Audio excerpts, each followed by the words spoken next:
ஒரு சிறு சாட்சியம் சொல்கிறேன். என் வாழ்க்கையில் உள்ள ஒரு சிறு சாட்சியம் உங்களோடு பகிர்ந்து கொள்வதில் கர்த்தர் எனக்கு ஸ்லாக்கியம் தந்துள்ளார்.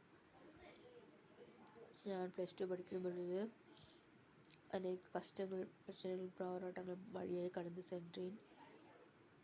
என் படிக்கும் பொழுது எனக்கு ரொம்ப கஷ்டமாக இருந்தது. எப்படி தான் மார்க் ஸ்கோர் பண்ணுவேன்னு யோசிச்சுட்டு இருந்தேன்.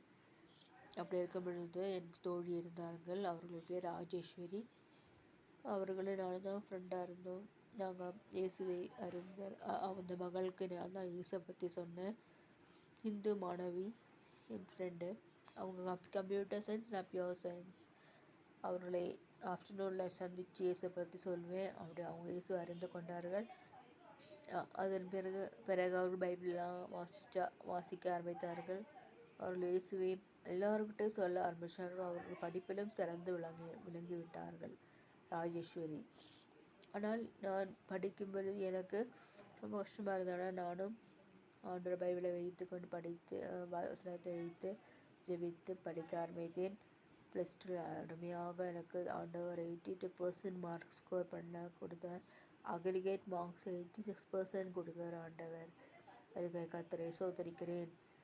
கர்த்தர் எனக்கு அந்த மார்க் கொடுத்ததற்கு இப்பொழுது ஆண்டவரை சோதரிக்கிறேன்.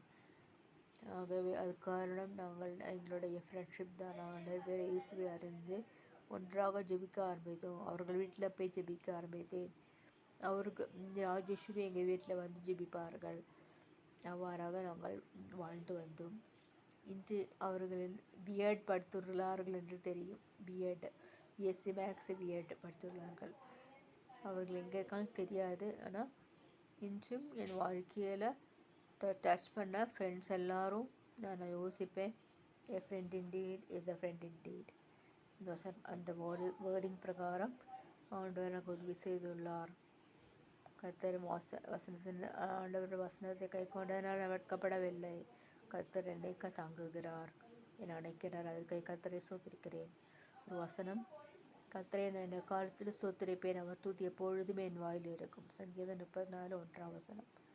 ஆமீன், ஆமீன்.